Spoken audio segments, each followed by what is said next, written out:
प्रणाम दोस्तों, आप सभी का स्वागत है मेरे चैनल पे। आज हम एक बहुत ही आसान पौधा लगाने वाले हैं, सदाबहार। इसके नाम से ही पता चलता है ये कि सालों भर ये सदा के लिए खिला रहता है। मैंने इसे नर्सरी से नहीं खरीदा है, पर हाँ, ये नर्सरी जैसा ही पौधा है क्योंकि ये पूरा जड़ सहित मैंने लाया है। अगर सच बताऊँ तो मैंने ये पौधा चोरी किया है। आप प्लीज़ मुझे गलत मत समझिएगा, बस मुझे मिला और मैंने उठा लिया वहाँ से। हालांकि वहाँ बहुत सारे पौधे थे, बहुत सारे मतलब बहुत सारे, बट मैंने उधर से कुछ एक ही पौधा उठाया और जो सबसे छोटा था, मतलब जिसमें सिर्फ एक ही फूल थे, बाकी वो पौधों में तो बहुत कई सारे फूल थे। मैंने सबसे छोटा वाला पौधा लिया है और आज मैं अपने इस गमले में लगाने वाली हूँ। क्योंकि ये चौड़ा पौधा है और इसमें ड्रेनेज होल नहीं बना हुआ है, तो मुझे इसमें ड्रेनेज होल करना पड़ेगा और ज़्यादा जज्बाती होके मैं ये ड्रेनेज होल करने वाली हूँ। पिछली बार मैंने इसी तरीके से किया था, बट आप सभी को पता है ना, वो लोढ़ा सील लोढ़ा वाला होता है, मैंने उससे किया था। इस बार मैंने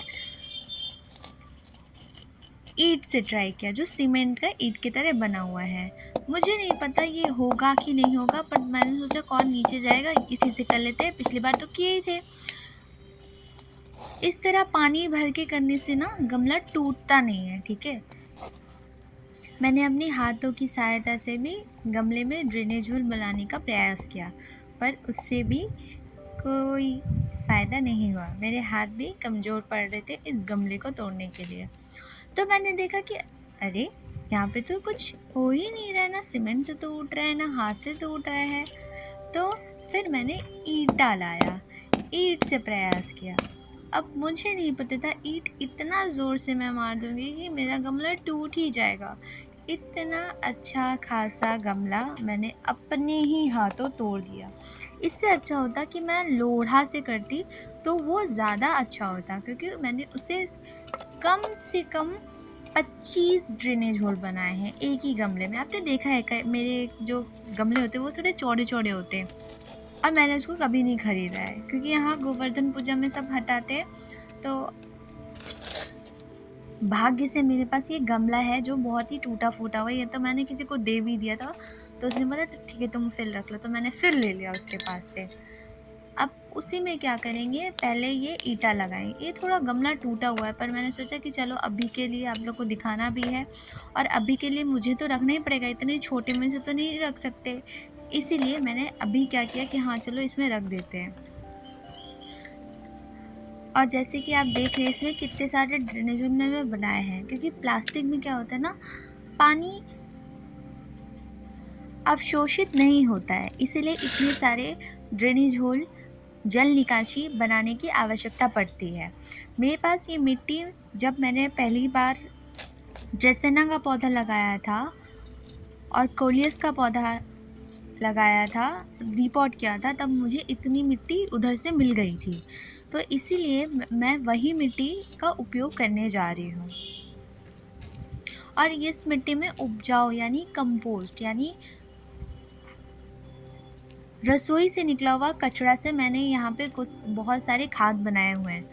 तो अब मेरे दिमाग में आ रहा है कि नहीं, ये इस तरीके से गमला तो नहीं रख सकते ऐसे ही जाके। तो मैंने सोचा चलो इसको घर पे ले जाते हैं, इसको अच्छे से पहले सेलो टेप से जोड़ देते हैं, तब जाके ये पूरे सपोर्ट में आएगा और ज़्यादा मिट्टी भी नहीं निकलेगा और ज़्यादा पानी भी नहीं निकलेगा। तो बहुत ही मोटा सेलो टेप लगा के मैंने इसको जोड़ दिया है। अब मिट्टी ना निकले इसीलिए आपको इस तरीके से अपने पौधों के अंदर ईंट ज़रूर डालनी चाहिए। मैंने तो खुद ही अपना गमला तोड़ दिया, तो इसी तरह मुझे मिट्टी का तो टुकड़ा मिलता ही रहता है, तो ये ज़्यादा फ़ायदा होगा। ये देखिए मैंने कितने मोटे सेलो टेप से इसको सपोर्ट दे दिया है चारों तरफ से। अब हम ये मिट्टी डाल देंगे। आपका मिट्टी सिर्फ मिट्टी ना हो, और इसी तरह आपको कंकड़ पत्थर निकालना होगा, क्योंकि जड़ अगर इस कंकड़ पत्थर के सामने आएगा तो वो बढ़ नहीं पाएगा अच्छी तरीके से, वो रुक जाएगा वहाँ पे। अब बारी आती है पौधे को निकालने के। मैंने इस छोटे से कप में रखा था क्योंकि मुझे उस समय कुछ नहीं मिल रहा था, तो मैंने बोला जड़ तो छोटी है इसकी अभी, तो इसको 2 दिन तक हम लगा रहे थे। देखिए कितनी आसानी से निकल गया। और आपको बहुत ही सावधानीपूर्वक करना होगा। जब आप नर्सरी से लाते हैं, कहीं से भी लाते हैं, तो आपको बहुत सावधानीपूर्वक ये काम करना पड़ेगा। ये देखिए मेरा पौधा कितना हरा भरा है और ये कम से 7 इंच का पौधा है। ये देखिए मेरा हाथ खुद ही 6 साढ़े इंच का है और ये उससे भी बाहर चला जा रहा है इसकी जड़ें। ये मेरा 7 इंच का पौधा है ही, 7 से 8 इंच आराम से। तो आपको ज़्यादा अंदर नहीं घुसाना है जड़, आपको ऊपर ही रखना है और कंकड़ निकालते रहना है। अगर आपके मिट्टी में कंकड़ है, आपको अवश्य ही कंकड़ निकालनी पड़ेगी और इस तरह आपको धीरे धीरे करके दाबना पड़ेगा क्योंकि अभी जड़ ज़्यादा नहीं है। अगर आप नहीं दाबेंगे तो पानी से गिर जाएगा। अपने पौधे को बहुत ही आराम से आप ऐसे उसका रोपण कर सकते हैं। अब समय है पानी डालने के। मैंने पहले भी बताया, अगर आप छोटी जड़ के पौधे होते हैं तो आप पहले ही उसमें पानी दे सकते हैं, क्योंकि अभी जैसे मैंने लगाया है, अब इसमें मैं पानी डालूंगी मिट्टी तो और नीचे चला जाएगा, लेकिन पौधा नहीं जाएगा, तो पौधा गिरना शुरू कर देगा। मैंने पानी ले आया है क्योंकि थोड़ा दूर जाके पानी लेना पड़ता है। छत में हमारा टैंक जाम होता है तो वहीं से हम लोग का पानी आ जाता है। पौधे कितने खूबसूरत लगते हैं ना जब वो सूर्य की रोशनी में आते हैं। मैंने बहुत सारा ऐसा वीडियो देखा है जहाँ पे कुछ लोग क्या करते हैं, पौधे को काटते हैं, उसको मसलते हैं। पता नहीं लोग ऐसा पेड़ पौधों के साथ कैसे कर सकते हैं।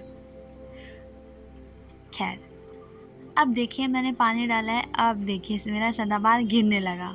क्यों गिरने लगा? जैसे मैंने पहले बताया कि अगर आपका जड़ छोटा है तो आप पहले ही मिट्टी में पानी दे दीजिए। जैसे एलोवेरा के पौधे में होता है, जड़ छोटी होती है उनकी, लेकिन ऊपर वाला हिस्सा भारी होता है। मेरा ऊपर वाला हिस्सा कितना लंबा है, तो इसीलिए देखिए मुझे फिर से ऊपर से मिट्टी डालनी पड़ेगी। सदाबहार थोड़ा अच्छा पौधा है। एलोवेरा के पौधे में तो बार बार गिरता रहता है। पता नहीं आप लोग के साथ हुआ है कि नहीं ऐसा। मेरे साथ तो बहुत बार ऐसा हुआ है कि मिट्टी जब डाला वो बस घसक रहा है। तो अब मैंने सभी के साथ मैंने अपना ये पौधा लगा दिया है। ये थोड़ा गमला अच्छा नहीं लग रहा है, लेकिन ये जब अच्छे से बड़ा हो जाएगा उसके बाद लगा देंगे। इसी तरह आप भी नए नए पौधे लगाते रहें, पौधों का ध्यान रखें, पौधों को खाद दें, पौधों की ज़रूरतें सामान उनकी ज़रूरतें पूरा करें। यही है मेरा प्रयास। जैसे मेरा हैशटैग है पौधे लगाए स्वयं को बचाए, से यही कहना है कि आप पृथ्वी को हरा भरा रखें। अगर आप पृथ्वी को हरा भरा नहीं रखेंगे तो ये आपको अधमरा कर देगा। मुझे आशा है ये बात आपको ज़रूर समझ आएगी। धन्यवाद।